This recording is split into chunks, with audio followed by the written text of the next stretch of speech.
Waking up with stars in our eyes, we see the world through new sunrise. Girl,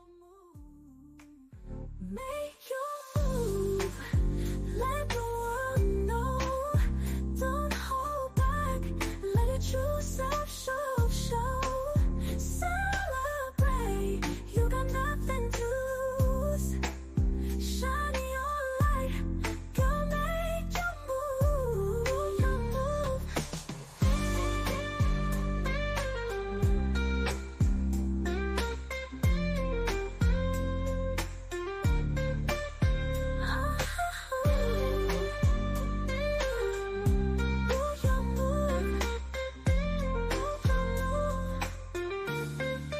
Good evening. Good evening. Hello. Good evening. How y'all doing?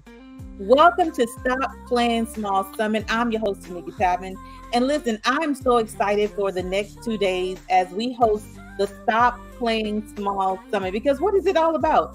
It is about helping you understand that, first of all, you're not alone in our thinking of how we sometimes give ourselves negative self-talk. Sometimes we self-doubt ourselves. Sometimes we talk ourselves entirely out of a great opportunity. So the Stop Playing Small Summit is here to help you overcome the negative self-talk, help you break free of the negative circles that you may be in, but also help you to create what the life it is that you would like to have, the life that you would like to live, right? So the theme for tonight is breaking free. Are y'all ready to break free? Because I am. But first of all, before I do anything, I'm going to ask that you all share this broadcast, share it out wherever, to any community group, anywhere that you have an opportunity to share. I'm asking you to share this broadcast. So I'm giving you a few seconds to do that while we just continue to listen to some just amazing things that we have going on here that I want to make sure that you all are aware of when it comes to breaking free. That's going to help you stop playing small, right?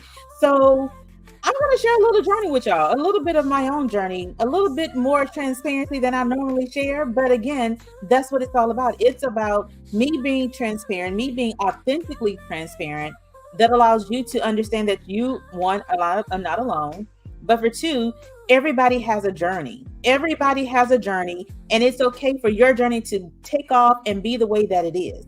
So one of the things that I had to overcome as I was creating this life that I wanted for myself, as I was becoming the woman who I am today, was, we all have that sometimes thought of comparing ourselves or not thinking that we are good enough, not being worthy of a blessing or the favor that's upon our lives. One of the things that I had to overcome was thinking that I'm not qualified enough. Others are more qualified than I am. And that is the worst thing that you can do for yourself. That's the worst thing you can do for your life, is to think that you are not qualified to do the thing that you love to do the most.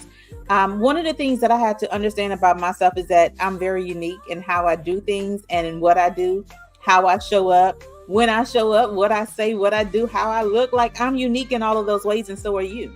We're all unique in how we do the things that we do. We're all unique in how we show up for the gifts that we have and how we present those gifts that we have. So one of the things that I had to learn how to do was to stop thinking that I wasn't qualified to do the things that I'm doing. So yeah, sometimes we feel that we need to go back and get another certification. We need to go back and get more education. We need to go back and do all of the things that's not necessary. But for me, I overcame that by, one, embracing who I am right now, embracing who I am, but also enjoying who I am or who I was as I was becoming, enjoying the journey. There is nothing worse, than getting to a certain point, but you can't look back and even remember the things that you've overcome, the things that you have gone through and made it to the other side. Because I do know that once I got to the other side, I'm now able to share my journey with others. I'm now able to share my journey of overcoming, how I overcame, what are the steps, the actual steps that I took to overcome. That's what people need. They're looking for not just do it, you got it, I support you when I can. No, people really want to understand, what is it that I need to do? How do I need to move? How do I need to, bob and weave with this thing, right? And so, me overcoming thinking that I wasn't qualified enough, I would say that it's one of the greatest things that happened to me. It was one of the greatest things that happened to me because it really allowed me to really just exude the excellence that's within. It allowed me to really embrace and enjoy me, who I am, and not playing myself small, okay? Not playing myself down for others just to be, just to feel comfortable in who they are and what it is that they do. So a few things that I noticed about myself as I was trying to overcome feeling that I wasn't qualified enough. A few things that I did notice about myself was that I was always comparing what I was doing to something else that I'd seen. Okay, well, this is what they did, and if this is what they did, then this has to be the way to do it. So I have to make a few changes to what it is that I'm doing. I had to stop comparing myself, right? I became my biggest comparison. I started comparing myself to the former me or to the day old me, right? So what was I doing yesterday? What was I doing yesterday, and how can I do better? How can I be better? How can I show up better? I began to compare myself to me, which sometimes cannot, it can be a bad thing too. But for me, it worked. The other thing that I noticed about myself is that I really wasn't open to some opportunities. One, because you really think I can do that? Right? So I was questioning everything about me. I was questioning whether I could really pull it off, as they say, whether I could really show up and serve and deliver what it is that was being asked of me. So that was another thing that I noticed about myself, is that I would turn down opportunities to do things that I didn't feel, that I felt somebody else was more qualified to do. And there's been some times where I have referred people, hey, why don't you check out such and such? They are definitely good at this. Go work with them, do the things, get it done, right? And one of the other things that I noticed about myself, as I was becoming, was that I undervalued like my skills, my abilities, my gifts, my talents, the achievements that I've made. I undervalued them greatly. Okay. And those are things that happens when you really are dealing with a limiting belief about yourself. I undervalued me. I undervalued my time. I undervalued who I am as a whole woman, okay? Who I am, who I was undervaluing everything about me. From my price point in my business. I mean, we'll talk about that a little later because I'm always reminded by a certain person, you did what? And so it took me a minute, to really just embrace everything. So even as I increased my price point in my business to charge my worth, it was sometimes that I still question, should I be charging that, or should I be charging more, or are they really gonna pay? And then when people show up and they begin to pay, I'm just like, okay.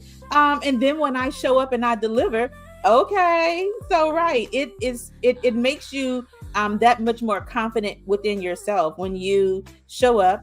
You stop comparing yourself to everybody else. You start opening yourself up to opportunities, because people would not come to you and ask you to do a certain thing if they didn't believe that you could do it. So really and truly, it's never about I couldn't do it. It was more of my mindset and how to shift my mindset to being one of resilience and perseverance, and I got this, right? But then, once I got to the point of really putting the value upon me, understanding my value, the value that I place upon myself, nobody else can put a value on me, right? So if I deem myself priceless, you can't put a price on me, right? You can't put a price on my skill set, my gifts, my talents. You can't put a price on that if I'm not putting that price. I have the right to value myself, what it is that I deem myself worthy as.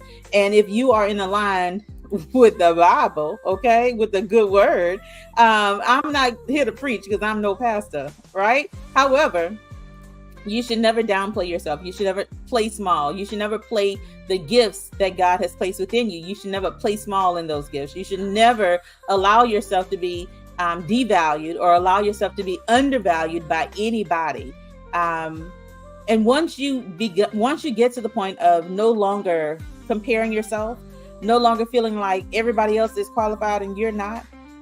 Once you get to the point they're not overqualified, you begin to really, again, place that value upon yourself. And, so some of the things that I did, I did a self-analysis, right?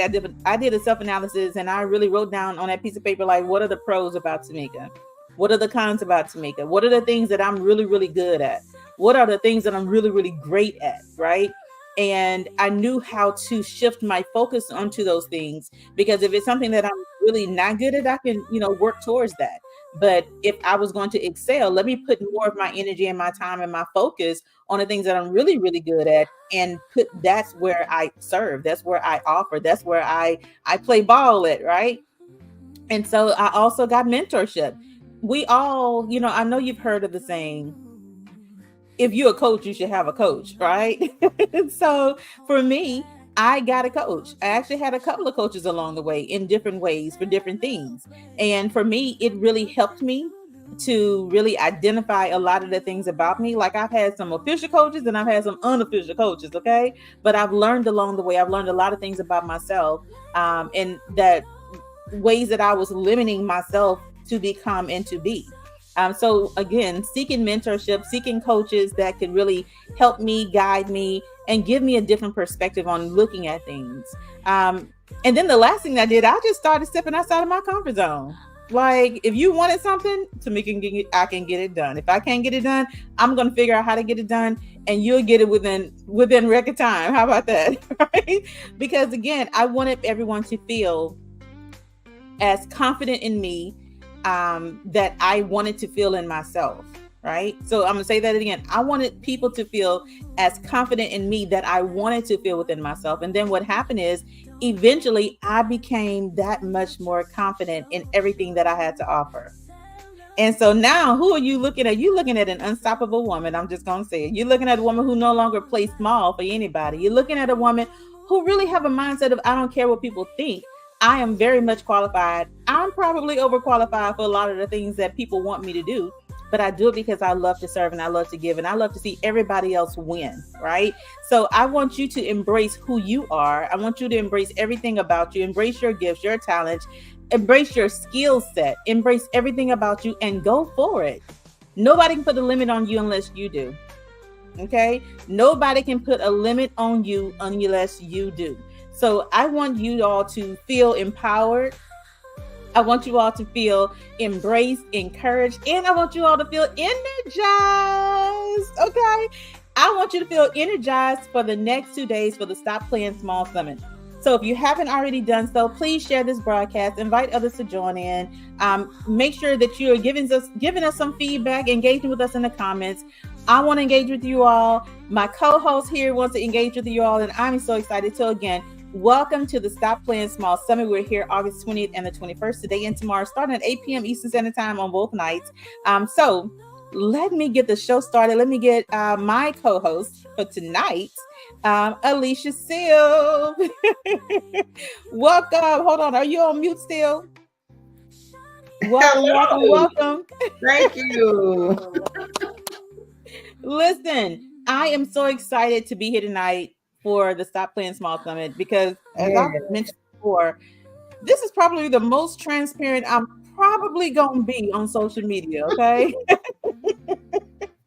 This is probably the most transparent I'll probably ever be. But really and truly, I do know that when you share and when you are authentic and transparent in the things that you've gone through and how you've gone through, it allows other people to be transparent. It allows other people to take that next step, to take that first step. So thank you. Welcome, Kimmy. And thank you so much for sharing, Kimmy. Coach Kimmy B. Thank you so much for sharing. She's in the house. We appreciate you. So again, make sure you all share it. Engage with us in the comments. Let us know your feedback on these topics as we present them. But again, this is all about having that transparent conversation. And I'm so excited. I am so excited. So we're going to kick it off. Alicia, have you ever felt yourself having limited beliefs? Like having a limited belief, hold on, before I do that, let's introduce Alicia. Alicia, please tell us who you are. Look, I just skipped all over you because I'm ready to hop into the conversation. I'm ready to hop into the conversation too, but I am the one and only Alicia Sylve. I am the owner of Cantrell Consulting, but let me not forget this. I am the proudest mother in the world. I am a boy mom of AJ the Prince. Yes, he's my prince. I am a wife. I am a student. I love learning. I'm just an all-around God's girl. I love spending time with family and friends, and I absolutely love doing what it is that brings purpose to my life, aka the purpose influencer. Hey, I love it. I love it. So, as I was speaking before, when it comes to limited beliefs, a lot of times those limited beliefs keep us stuck and stagnant. It Right. keeps us from moving forward in any kind of way in life. And, sometimes not moving forward is actually a good thing. Sometimes we need to sit back and allow God to move at his time instead of just trying to do it because, I can do this, I can do this. And I remember at one point that was me. Oh, I got it. It's nothing.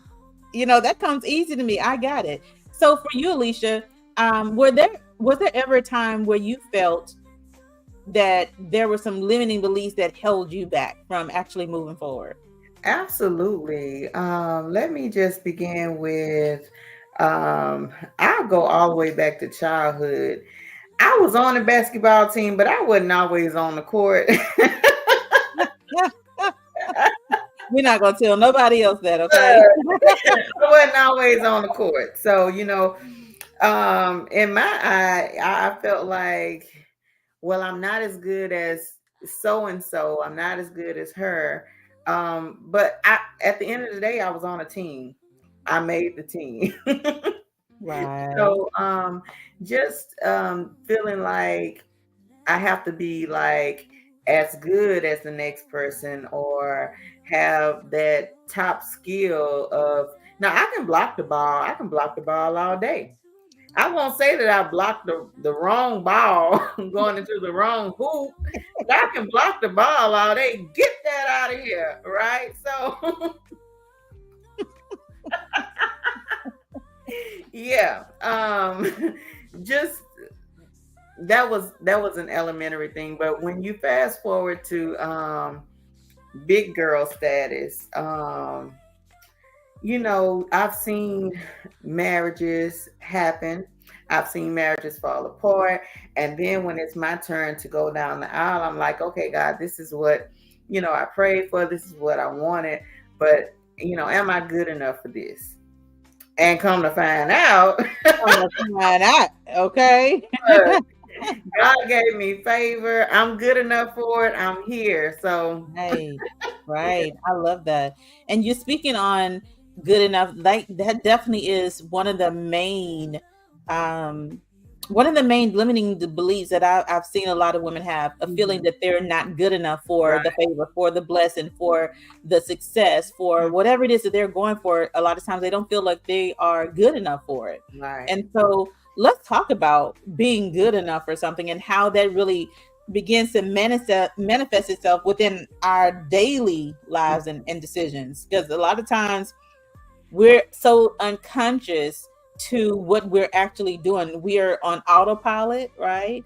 We are not working within just the real world concept of what we're doing. So as you began to move past I'm not good enough to now understanding that yes, you are good enough, right? What are some things that you notice about yourself? You know, Right. So, understanding how good enough I am for the job, it took my faith to a whole nother level, right? So, before I actually had my son, who was 1 year old, um, he's one, and I'm super excited about it. But I had to, it didn't happen right when I wanted it to. So just experiencing a higher level of faith, it made me, I'm here. My baby is here. I prayed for him and I asked God for him. But we are here. We are here.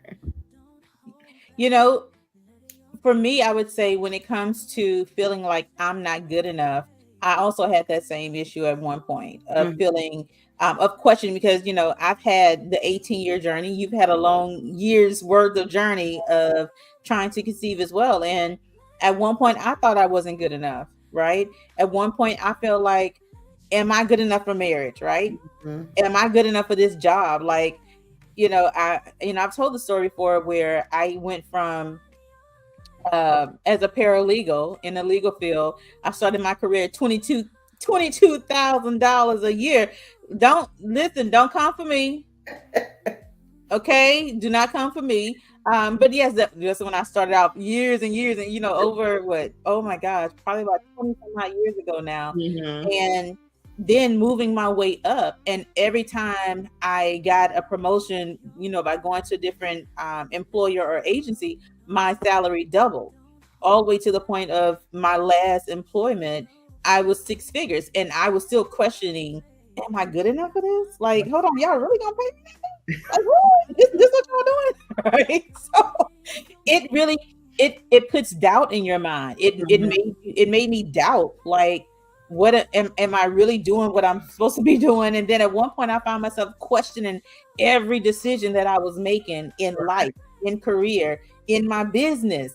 I was questioning everything. And I also, again, that whole thing of comparing myself to others, it would try to creep in every once in a while, and I had to stump that thing on out. Okay, I had to stump it on out, because again, I wanted what it is that I was being blessed with. I wanted to have it, and if I couldn't have it, like, what am I doing this for? Why would God bless me with an opportunity to have and to do and to be presented with an opportunity if it wasn't meant for me to move forward with that? And so one And of the oh, I want every okay, I'm sorry, what'd you say? no, I was just gonna say you asked why would he present you with something. Um, to that, I would say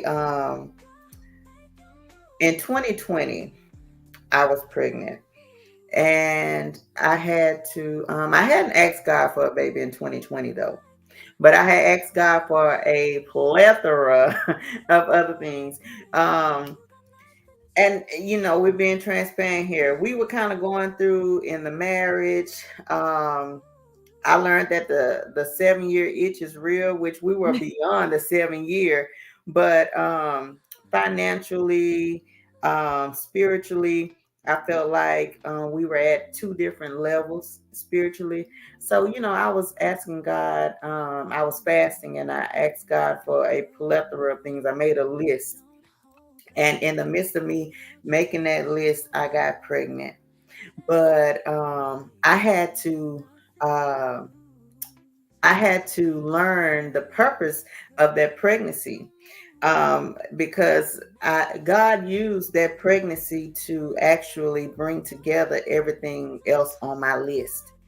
The Yes. pregnancy was not successful, but I was appreciative of him actually fulfilling my request with what I asked for. Right. You got to be specific. Right. You have to Oh, be. don't I know? Okay. So him just fulfilling that request, you got to find purpose in the why he does what he does. And I'm gonna stop right there. Yeah. So I love it. I love it. And you're right. Being very specific in your request is how we have to be. right. I'm so there. I I could write a book about being specific. Okay, I can write a whole book on being specific in your ask. um, but I will say, and I thank you for sharing that, because again, he blesses us in ways that we don't even understand just yet. Hmm. But he's blessing us in a way that he blesses us, not the way we want to Right. receive it. And so I would say that, for that, we should not stop, and we shouldn't play down on Hmm. what it is that we have to offer. We shouldn't play ourselves small to the things that we're able to do, and the skills and the talents that we have. We should not be playing. So, I would say, if you're meant to be a carpenter or a barber, go be the best carpenter or barber, right? Right. If you're meant to be, a singer, as long as you got a good voice, go on and hold that note, right? Because at the end of the day, you are good enough just how you are. You are great just how you are. Um, there's no certain way to be a certain way. You can only be how you're supposed to be. And I think Right. when we get to the point of being okay with who we are and how we are, we Hmm. get to be excellent. We get to excel in that gift and that talent. And that's what I want everybody in my circle to be, Right. right? I want everybody to be excellent in how they are supposed to show up and serve, not how I do it. And I'm not trying to do it how they do it. Like, we're serving and we're showing up in the way that we best show up and serve. So, It's called working your own lane. That's what it's ooh, operating in your own lane. Come on. Come called. on. Mhm. Listen. And here's another one that has come up very time after time, as in limiting beliefs, is I don't have what it takes. Mhm. They kind of go hand in hand, feeling like I'm not good enough. The other one is I don't have what it takes. Well, yeah, you do.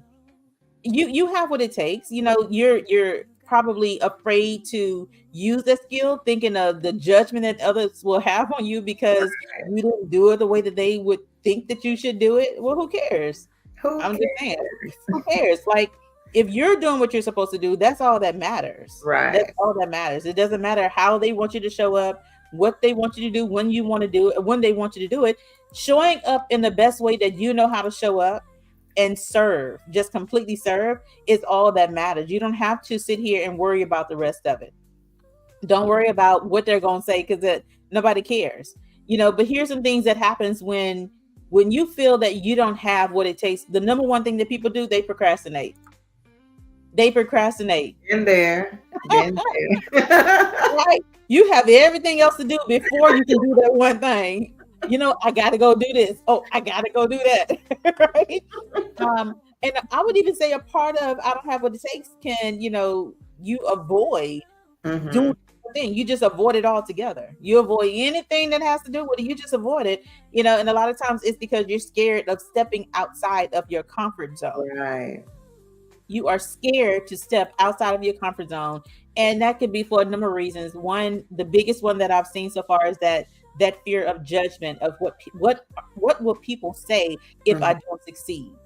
What would people say if I'm out here rah rah rah rah rah? This is what I'm about to do, and then I don't do it. Okay. I have a couple of choice words for that. But what I will say is, first of all, operate in silence. Stop Yeah. putting all your business out there across social media, because social media don't care about what you say you're gonna do, right? Social media is looking for something to laugh at or something to support. Is all I'm saying. That's all social media is looking for. They're looking for something to laugh at. 9 times out of 10, they're gonna laugh before they support. Right. However, that's the only two things that social media is for: something to laugh at or something to get behind and support. So give them something to support. Stop telling everybody what your move is. Right. At the end of the day, don't worry about it. Keep going. Stop playing yourself down just to fit in to a mold that somebody else created for you. One of the things that I love to tell people, and when I'm coaching, I don't do life coaching. That's not what I'm talking about. I'm talking about business coaching. One of the things that I love to tell people is that you should. Here's Gregory. Gregory's coming on. No. Hi, I apologize for my tardiness. It's okay. It's okay. We will forgive you, sir. It is okay. Thank you. But one of the things that I'll just say is, oh my gosh, and I just forgot. Gregory is here. Hello, Gregory. I just completely forgot. Sorry about that. Oh. Okay. Okay. So one of the things that I do say is affirm yourself, or society will form you. If you don't affirm you, society will have no choice, will have no better thing to do but to conform you to what they want you to do, conform you to what they want you to be. You then have to show up, because now you've allowed them to put you in a box that you didn't want to be in, from the start. So first of all, we're gonna backtrack a moment, because I want to say welcome to Gregory. Gregory McKinney is in the building. So Gregory, Thank you. Introduce yourself, please. Yeah. Hey, I feel like family now. My name is Gregory McKinney. I am a life and relationship coach. I am also a licensed minister. And so what I do is I help people overcome their spiritual and emotional struggles. It is my personal mission in life to help as many people as possible help them get out of the hole that they dug themselves into. And so I do that by life coaching, by prayer, by being the meanest best friend that you've ever had, by being an accountability partner. But now specifically, my niche is helping men understand emotional intelligence. So I spend most of my days talking to men, helping them understand why they behave the way that they do, why they feel the way they do, and why they're triggered the way that they do. Hey, man, somebody talk to these men. No, oh my gosh. So when I told y'all that I'm not a pastor, and that's not what I do, we have one here, okay? We have a minister right here who can help us in that arena. That's not what I do. All right. So what we were talking about, Gregory, is the limiting belief of I don't have what it takes. The limiting belief of I don't have what it takes. And so we were talking about, the first one we talked about was I'm not good enough, which really goes hand in hand with I don't have what it takes. A lot of times it's procrastination that keeps them stuck and stagnant. It's the fear of stepping outside of that comfort zone. And I just want people to know, you don't have to be afraid. Being afraid is what's going to keep you stuck and stagnant. So what are your thoughts on, I don't have what it takes, Gregory? Yeah, that's a great discussion point. I think to say that I don't have what it takes is to doubt God. It's to say that, God, you made a mistake when you made me. Wow. God, somehow you fumbled the bag when you put me together and you designed me the way that you did.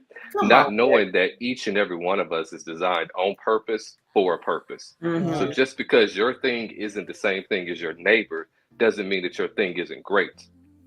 But oftentimes we get so stuck in comparison. Oh, I'm not as tall as he is, or I'm not as skinny as she is, or my hair isn't like hers, or, I don't have the money that he has. Somehow we believe that we're lesser than based on these worldly standards. However, the Bible says that greater is he that lives in us than he that is in the world. And so the power that rose Jesus from the dead lives inside of us. And if God can raise a dead Jesus, surely he can raise you up to be everything that He desired you to be. And so to say that we are not everything that we want to be, that somehow we're inadequate, is to say, God, you gave me the wrong assignment. Right.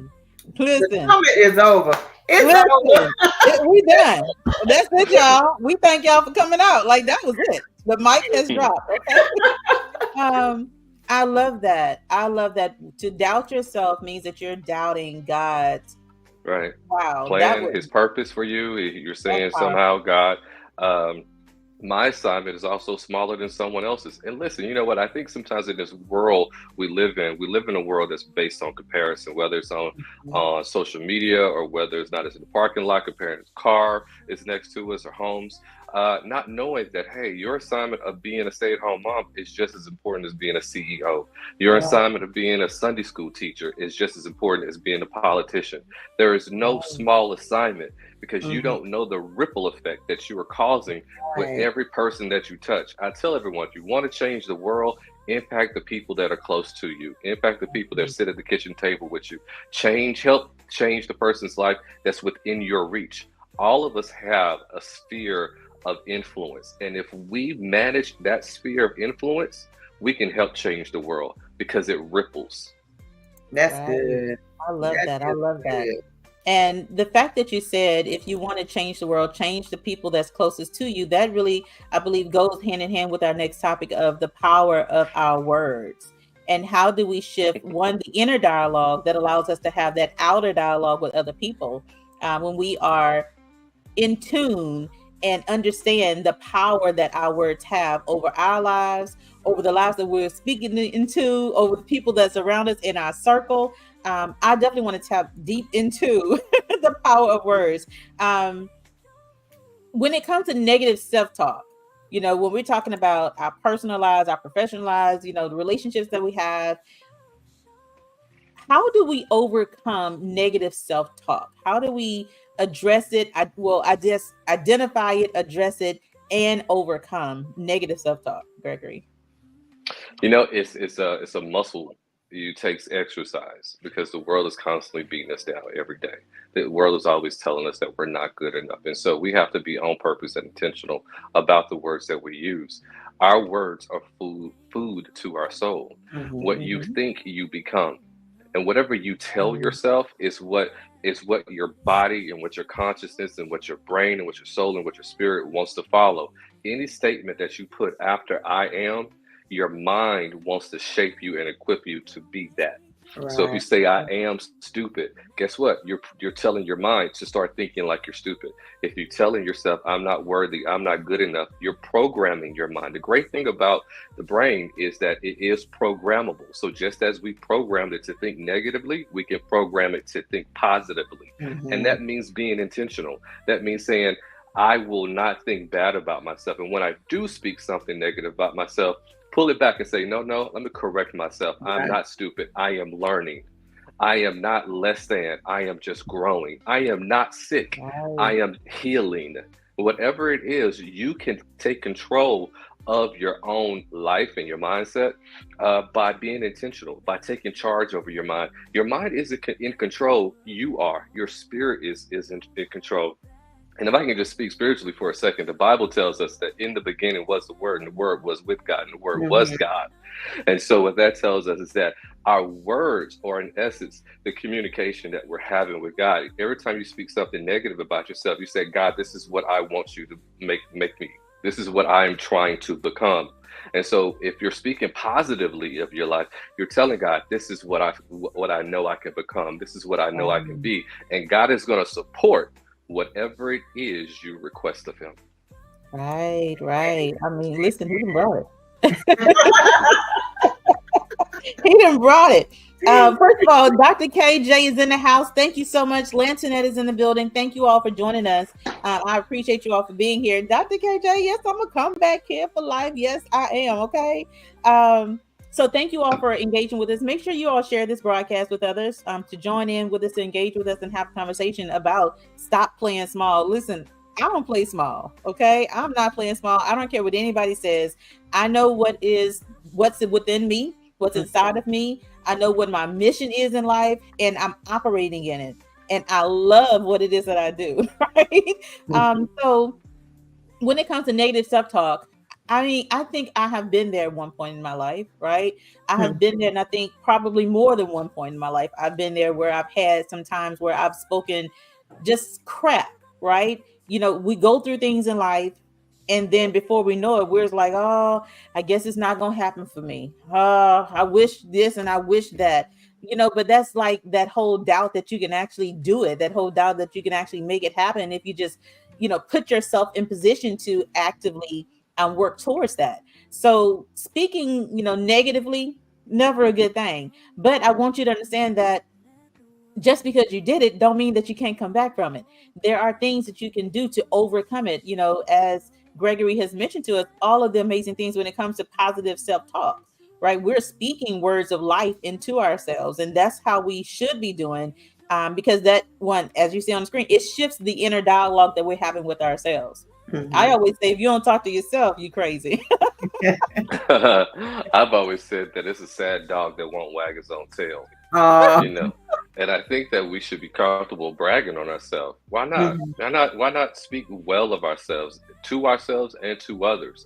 And I think Right. that, we're always conscious about not appearing to be humble or arrogant. Nobody wants those terms, but you know what? There's nothing, you gain nothing from playing small. There's no benefit from that. And I always also would ask people, who told you to play small? Who taught right. you that that was okay? Oh, Who right. was the first person that programmed you to think, no, you gotta walk softly, you gotta speak softly? No, live your best life. Be bad, bold, and beautiful. Come on. Do come in the room like you own it. Walk into every Amen. scenario like God has ordained and called you to be there. If you're there, that means God wanted you to be there, and He meant for you better to be a changer, a life changer. And so you can't be a life changer by playing small. Right, right. I Yeah. love it. I That's love it. it. That is it. So listen, first of all, y'all stop playing small. Okay. That's what the summit is all about. We are here to speak about these limiting beliefs and how to overcome these limiting beliefs, changing your mindset so that you can stop playing small and begin to make your move. Make your move. Yes, Kimmy, powerful, right? That was a whole word. Okay. um, so when we are, you know, again, playing small, a number of things happens when we play ourselves small, when we are playing small. A number of things happen. One of the things that I know, you know, again, you go self-doubt, the self-doubt route, right? You know, that's a whole book, the self-doubt route. Um, but when you're ready to overcome self-doubt, one of the things that helps is to understand loving yourself and being okay with who you are, being okay with where you are in life, no longer comparing yourself to everybody else. So, how do we go from self doubt to self love? How do we shift our mindsets from doubting? Again, you've spoken on when you doubt yourself, you doubt in God and His favor and all the gifts that He's put inside you. So, how do you go from I'm tired of doubting myself, I'm tired of living this way, and I'm tired of not feeling worthy, not feeling like I can actually do anything. Like I'm tired of this black dark cloud over me Yeah. everywhere I Yeah. go. Yeah. What am I Yeah. supposed to do? How do I begin to love where I am, love the life that I'm living right now? How do I do that? Right. Yeah. I would say you have to find a purpose even in the pain. That you Mhm. have to know that every season has a purpose. So whether or not you're on the top of a mountain or you're at the bottom of the valley, there's a reason for that. There's a lesson to be learned, right? I like the old saying that you two have probably already heard, that either I win or I learn. There's no losses in life. Right. Every Right. things that are happening in life are happening, not happening to you, but they're happening for you. So Mm-hmm. whenever you feel like you're in this dark place, ask yourself, what is it I am supposed to learn that's supposed Mhm. to make me better? See, I believe this. I don't think God punishes us, but I do think He provokes us to make a change. That's And Right. good. so, whenever there's a struggle, whenever there's a conflict in life, God is saying, I'm no longer whispering to you to change, but now I'm going to provoke you to Right. change. That I'm going to make you so uncomfortable that either you're going to learn this lesson or you're going to forever be stuck. And I Mm. don't want to forever be stuck. And so when I Great. feel myself feeling struggled, feel like I'm in a dark place, I stop, I pause, and I have a conversation with God. What is it, God, you're trying to teach me? What is it you're Mhm. provoking me to, so that I can move past this dark moment? Because Mhm. you're not here to punish me, you're here to grow me. Because Yes. God is not concerned about our happiness, He's more concerned about our growth than He is our happiness. And Come I on. think that's a fallacy that a lot of us people and Christians have, is that God is concerned more about our wardrobe and our bank accounts and the cars. No, God is saying, I'm trying to mature you. I'm Yeah. trying to grow you. And to do that, sometimes I got to make you uncomfortable. So realize this, that those dark moments and those clouds are only come to make you more mature, to grow you, to teach you a lesson. So stop, take a moment, get in silence, and ask God, what are the patterns and habits and hangups that I have that's keeping me in this cycle? What Mhm. responsibility do I have? What's the accountability I have? Why I keep choosing these relationships? Why I keep choosing these, dead end jobs? Whatever it may be. What is my accountability? And then God, give me the wisdom to know what changes to make. I love that. I love that. Mhm. Alicia, what about you? Have you ever gone a moment where you were self-doubting, and how did your self-doubt turn into allowing you to break free from the self-doubt to move forward? So I've experienced self doubt, but I want to focus on self love. Let me tell you. I implemented a whole year of self love just this past year. I got away from everyone. I got away from social media. It was just me, God, and the immediate crew. But I felt like so many burdens lifting off of me. I wasn't, normally I listen, listen, listen, listen, and listening can cause burdens. Listening can cause you to, um, want to help a person and you can't really help that person, but it just piles so much on to you. So Mhm. a year of not doing that, like I'm ready to listen again and tell them, hey, you need to see God. Try Jesus, don't try Right, me. Okay. right. But self love is very, very important to me. And I try to implement it every day. Coming off of my year's hiatus. Yeah. So I'm not stressing over what I cannot control. Mhm. Um I'm not really listening to, well, not really, but not the word really. I'm not listening to any negativity. And Right. yeah, so self-love is where I'm at right now. I love it. I love it. I've had my Very journey good. of not liking Tameka, all right? And a lot of it was during my 18-year journey to motherhood. Hmm. 18 years of trying to get pregnant. I went into judgment road like I judge every mama, okay? I judge every move she made. I'm just like, you gonna let the little girl come out the house with her hair not on? Um, it was crazy how judgmental I became about everybody and everything. And Hmm. Yeah. then I got to the point of, what am I doing? That's not who I am. How did I get like this? Like, what is going on? I didn't like who I was at all. And so if I didn't like myself, I definitely didn't love myself, right? But for me, having to get back and rekindle my relationship with God, rekindle my relationship and understanding He loves me just as I am. And regardless if I have kids or not, I should begin to enjoy my journey, enjoy again, enjoying my life the way I once had. And so that is kind of how my journey shifted to now, wanting to live, wanting to not just wake up and just go on autopilot. Okay, wake up early in the morning, go to a job, check in, be there for 10, 12 hours, come home, barely speaking to my husband because we don't really have nothing to talk about at this point. Because if we ain't talking about making a baby, like what we talking for? Okay.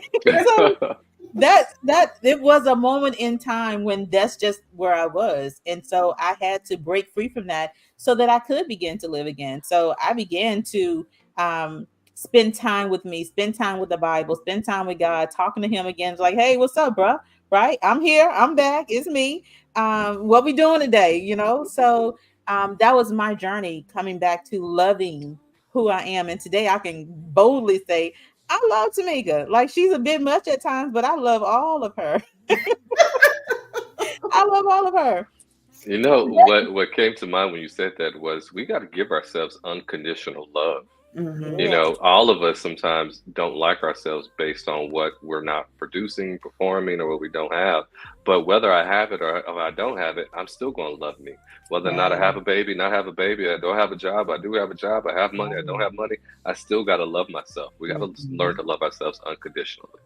How does self-forgiveness play a part in that? Because a lot of times we get to the point of, we are holding ourselves hostage to our past and the things that we've done in our past that we're not willing to forgive ourselves, even though we know, even though I know God will, and I try to share that message with everybody I know. A lot of times we're not willing to forgive ourselves. We don't, because we don't know how, what that looks like. And I tell people it starts with giving yourself grace to make a mistake. You're not perfect, right? So, but how does self forgiveness tie into self love and embracing all that you are, Gregory? You know, it's so funny. You know, we have more grace for others than we do ourselves, which is, I think, extremely unfortunate. But I think self forgiveness reminds us that we still have possibilities, that Yeah. tomorrow is a new opportunity for us to